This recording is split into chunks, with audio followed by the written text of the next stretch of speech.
berkat nenek moyang. Mari kita bersama-sama membaca sebuah ayat di dalam Galatia pasal 3 ayat 13 dan ayat yang ke-14. Kristus telah menebus kita dari kutuk hukum Taurat dengan jalan menjadi kutuk karena kita. Sebab ada tertulis, terkutuklah orang yang digantung pada kayu salib. Yesus Kristus telah membuat ini supaya di dalam Dia berkat Abraham sampai kepada bangsa-bangsa lain, sehingga oleh iman kita menerima roh yang telah dijanjikan itu. Saya ingat beberapa tahun yang silam itu marak dengan pengajaran tentang kutuk. Kalau orang itu sakit, orang itu bangkrut, orang itu bermasalah, mungkin anaknya begini, macam-macam, maka pengajaran itu berkata, oh kamu ini kena kutuk nenek moyang, makanya kamu harus dilepaskan. Wah, lalu diadakan pelepasan tentang kutuk dan sebagainya. Saudara-saudara, saya mau tegaskan kalau saudara mungkin pernah mendengar atau nantinya ada orang yang mengajarkan demikian, saya mau katakan bahwa ini pengajaran yang salah. Sebab firman Tuhan dengan jelas berkata bahwa bagi kita, orang yang sudah percaya di dalam Kristus, kita sudah ditebus dari segala kutuk. Amin. So itu jangan percaya. Firman Tuhan berkata bahwa Kristus telah menebus saudara dan saya. Sehingga di dalam Kristus hanya ada berkat. Kita ada di bawah berkat. Nah inilah yang saudara perlu mengerti. Bahwa saudara dan saya, kita tidak di bawah kutuk, tetapi kita ada di bawah apa? Berkat. Tadi saya beri judul berkat nenek moyang. Siapa nenek moyang kita? Yang saya maksud. Coba lihat ayat berikutnya ini ya. Di dalam Efesus pasal 2 ayat 19. Demikianlah kamu bukan lagi orang asing dan pendatang, melainkan kawan sewarga dari orang-orang kudus dan anggota-anggota keluarga Allah. Firman Tuhan menegaskan bahwa di dalam Kristus Yesus, kita yang sudah percaya menerima Yesus sebagai Tuhan, kita dimasukkan dalam keluarga Allah dan kita adalah sewarga dengan orang-orang kudus. Saudara mungkin bertanya, siapa orang kudus itu? Ya pada umumnya adalah anak-anak Tuhan, tetapi pada khususnya adalah orang-orang kudus yang tertulis di dalam firman Tuhan ini. Kita sewarga dengan mereka. Nanti satu saat kita akan ketemu, kita akan melihat siapa Musa itu modelnya kayak gimana, Yesaya itu kayak gimana. Sewarga. Makanya ada satu ayat lain saya sudah bacakan, dikatakan bahwa kita inilah Israel rohani.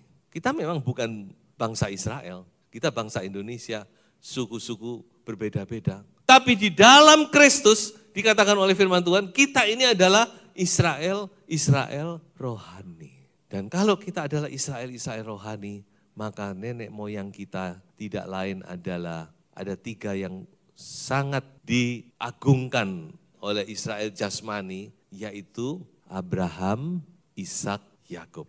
Kalau mau bicara tentang nenek moyang, patriark, maka 3 orang ini. Makanya di dalam perjanjian lama, kalau mereka memberkati itu atas 3 nama ini. Allah Abraham, Allah Ishak, Allah Yakub. Karena inilah nenek moyang dari bangsa Israel, jasmani, dan sekarang juga menjadi nenek moyang bangsa Israel rohani. Makanya kalau kita baca firman Tuhan ini, sebenarnya kita baca ini apa hubungannya dengan kita? Tidak ada sangkut pautnya, bukan? Nah, ini orang Yahudi, orang Israel semua. Tapi di dalam Kristus kita ini sewarga, saudara. Nah ini yang mari kita akan lihat tentang 3 berkat. Berkat Abraham, berkat Ishak, dan berkat Yakub. Inilah berkat nenek moyang dan kita menikmati berkat-berkat mereka. Berkat dari nenek moyang kita adalah berkat kita. Sekarang kita mau lihat bersama-sama. Yang pertama adalah berkat Abraham. Abraham itu punya satu gelar yang sangat luar biasa. Dia adalah friend of God, temannya Allah. Saudara, Abraham adalah nenek moyang bangsa Israel. Mereka sangat bangga dengan nenek moyang mereka. Kalau mereka disebut kami keturunan Abraham, itu bangga sekali. Sudah bisa membaca itu di dalam kitab Injil, bukan? Waktu Tuhan Yesus bicara tentang keturunan, mereka bilang, kami ini keturunan Abraham. Karena mereka tahu siapa Abraham itu. Dia adalah friend of God. Dia sahabat dari Allah semesta alam. Nah, coba kita lihat berkat apa yang Abraham miliki. Kejadian pasal 12 ayat 1 sampai ayat 3. Berfirmanlah Tuhan kepada Abram, pergilah dari negerimu, dari sanak saudaramu dan dari rumah bapakmu ini ke negeri yang akan kutunjukkan kepadamu. Aku akan membuat engkau menjadi bangsa yang besar dan memberkati engkau serta membuat namamu masyhur dan engkau akan menjadi berkat. Aku akan memberkati orang-orang yang memberkati engkau dan mengutuk orang-orang yang mengutuk engkau dan olehmu semua kaum di bumi akan mendapat berkat. Saudara, ini adalah permulaan panggilan dari Abraham. Kalau saudara membaca kitab Kejadian, maka kitab Kejadian bagi dua. Yang pertama pasal 1 sampai 11 itu bicara tentang umat manusia secara umum. Sejarah umat manusia dari penciptaan sampai pasal 11 secara umum. Tapi mulai pasal 12 sampai pasal 50 itu adalah sejarahnya bangsa Israel. Cikal bakalnya bangsa Israel. Bagaimana Allah memilih satu orang, perhatikan, just one man, satu orang untuk memulai rencana keselamatannya. Sebab dari satu orang ini nanti menjadi satu bangsa yang akan menurunkan Sang Mesias itu. Dan yang kita baca ini adalah awal mula pemilihan Allah atau panggilan Allah kepada Bapak Abraham. Dan apa yang kita baca tadi? Satu kata, yaitu Allah menjanjikan apa? Berkat. Makanya panggilan Allah itu selalu ada berkat, saudara. Keluar dari kampung halamanmu, keluar dari tempatmu, ikuti aku. Aku janjikan engkau akan diberkati, keturunanmu akan diberkati. Jadi saudara-saudara, apa berkat Abraham? Kalau saudara nanti membaca dalam kitab Kejadian, bukan hanya sekali ini Allah berjanji. Perjanjian itu terus diulang terus oleh Allah. Jadi kalau saya mau simpulkan, berkat Abraham ialah janji-janji Allah. Janji-janji berkat dari Allah. Inilah berkat Abraham, saudara. Ada janji yang Allah berikan. Aku berjanji kepadamu. I give you my promise. Haleluya. Luar biasa, saudara. Saudara mau nyuruh orang berjanji itu enggak gampang. Orang yang benar dia enggak gampang ngomong. Aku janji. Janji itu harus ditepati. Dan ini yang berjanji adalah Allah sendiri. Aku berjanji Abraham. Dan janji inilah yang turun-temurun dinikmati terus oleh keturunan Abraham, termasuk saudara dan saya. Kita diberkati ini karena janji Abraham. Ini tadi kan sudah kita baca. Oleh karena itulah maka berkat Abraham sampai kepada bangsa-bangsa lain. Karena berkat Abraham, karena Allah ngomong janji. Allah kalau berjanji sudah tidak main-main. Allah tidak sembarangan berjanji. Sehingga kalau dia berjanji pasti ditepati. Itulah yang dikatakan oleh Petrus. Mari kita baca satu ayat dari Petrus. Petrus berkata bahwa janji-janji itu adalah janji yang berharga dan sangat besar. Dengan jalan itu ia telah menganugerahkan kepada kita janji-janji yang berharga, precious, dan yang sangat besar.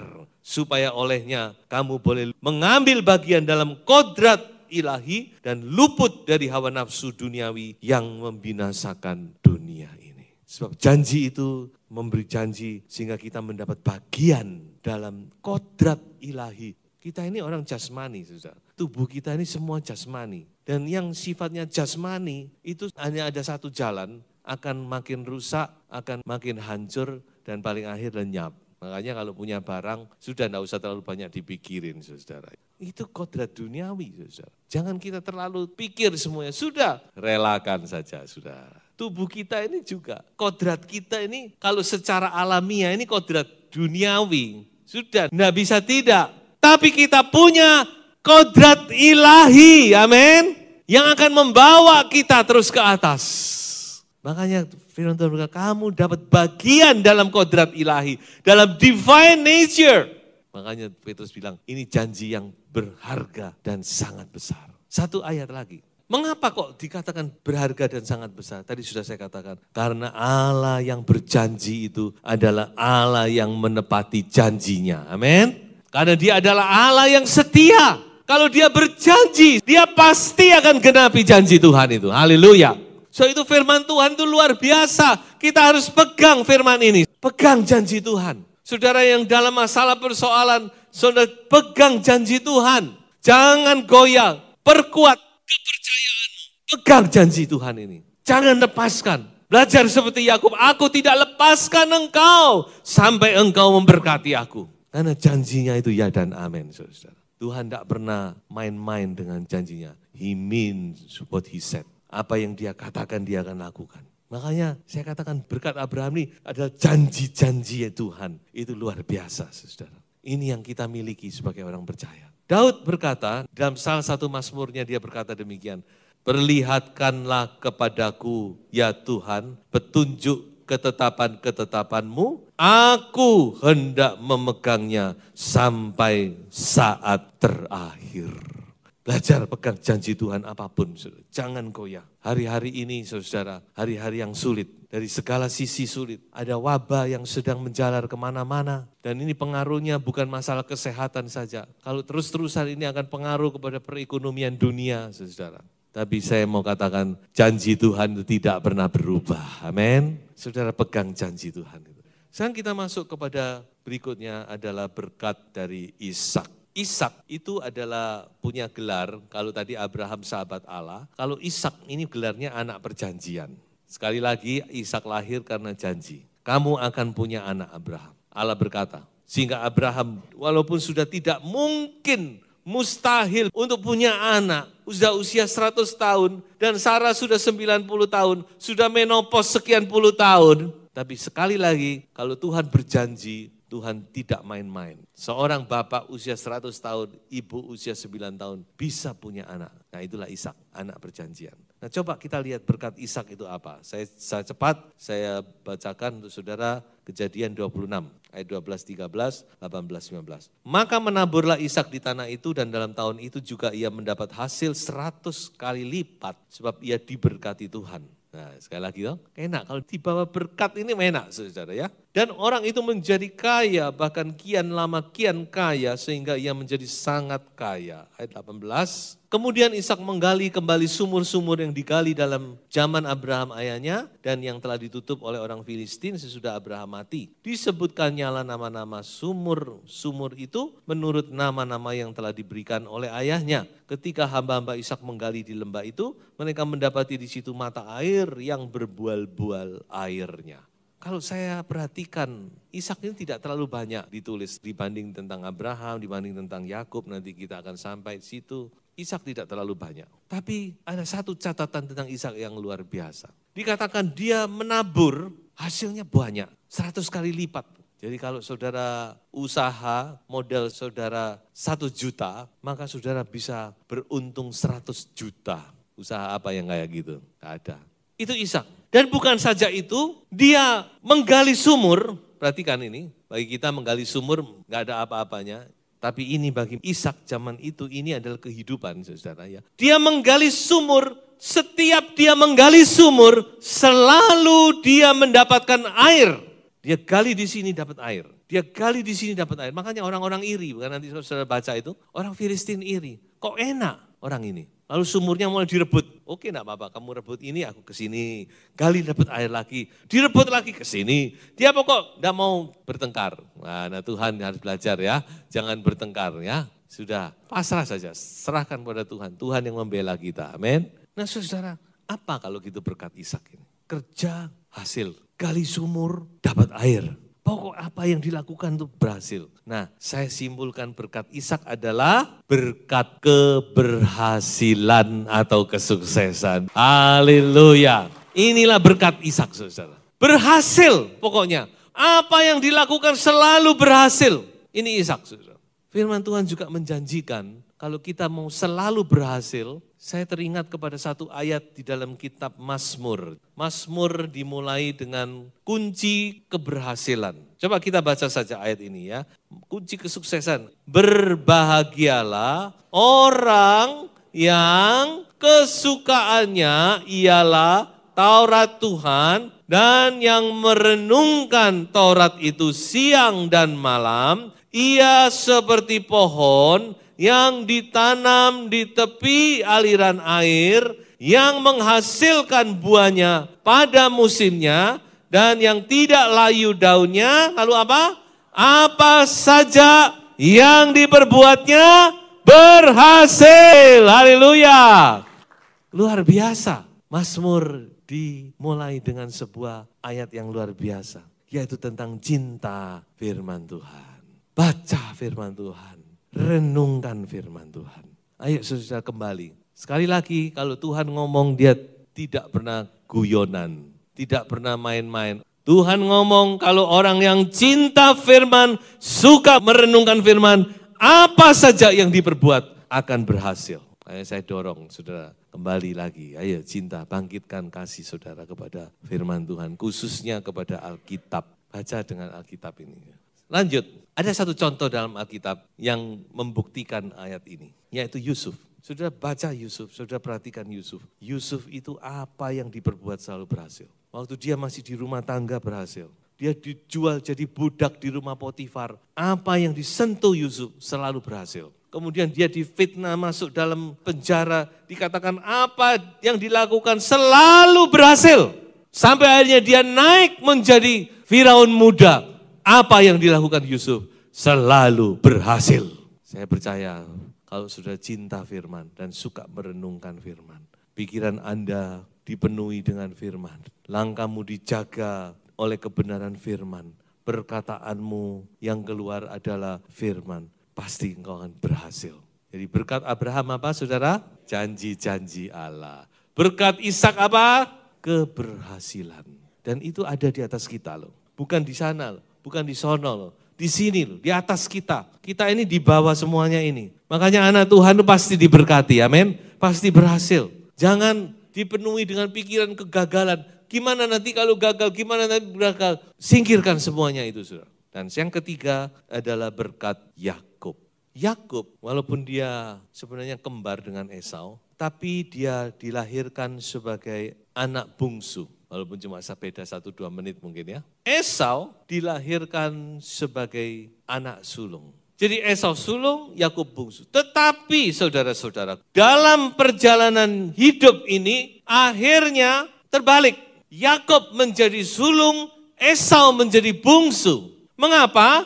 Karena Esau kehilangan hak kesulungannya. Kita sudah tahu ceritanya semua. Dia jual itu kepada Yakub karena cuma semangkok bubur. Dan Yakublah akhirnya yang mewarisi hak kesulungan itu, saudara-saudara. Dan saudara mungkin berpikir, apa itu? Apa artinya itu? Dan apa dampaknya bagi saya? Ya kita sekarang sudah hampir tidak ada gitu ya. Tapi kalau kita kembali kepada saat zaman itu, secara jasmani dulu, rohaninya tetap berlaku. Anak sulung ini kalau mendapat warisan, dia pasti mendapat warisan 2 kali ganda. Jadi kalau misalnya yang lainnya dapat 1 miliar gitu ya, maka anak sulung ini dapat 2 miliar. Karena dia sulung, dia punya hak kesulungan. Makanya saudara-saudara Yakub itu, dia selalu berpikir bagaimana caranya supaya dia menjadi anak sulung. Sebaliknya Esau dia tidak pernah menghargai hak kesulungannya. Dia remehkan itu, dia jual murah-murah hak kesulungan. Jadi sebenarnya Yakub ini tidak salah.